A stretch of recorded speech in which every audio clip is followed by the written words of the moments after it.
وهربا بوني وري رسمي تكنيك.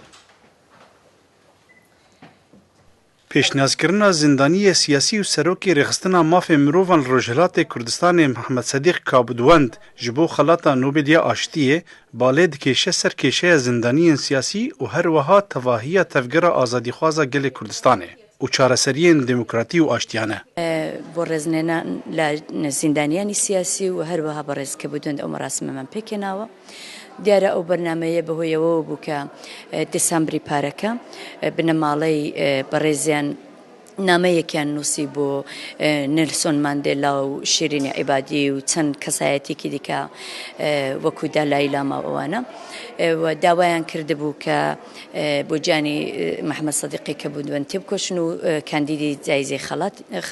کاندیدی خەڵاتی نۆبێل ئاشتی بکەن.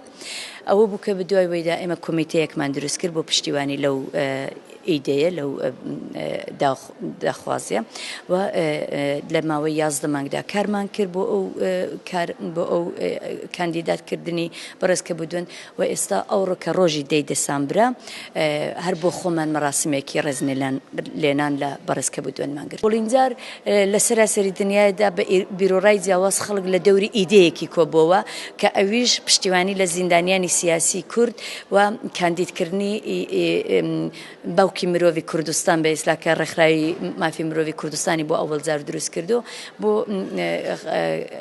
کۆمیتەی ئاشتی نۆبێل بوو.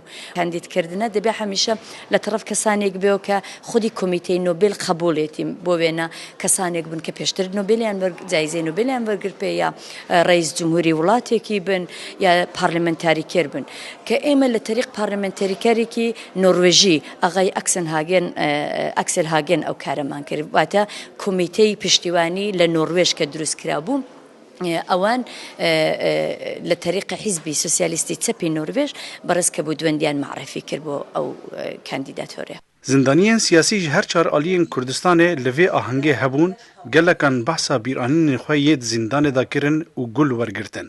هر وهاد آهنگ دا هلبست هاتن خوندن و ستران هاتن گوتن. نامزد کرنا کردکی بو ورگرتنا خلاطا نوبل یا آشتیه گاوک گلکی پیشکتیه دیروکا تفگر رزگاری خوازا گل کردستان دا. و بتایبت گاوک او نامزد روژه هیرو د زندان رژیم ایران دایا. اف دهیله کو فوکس بکوه سرکیشه زندانی سیاسی لکردستان و ایران. صالح کوبانی کردستان تیوی، ستوکهلم.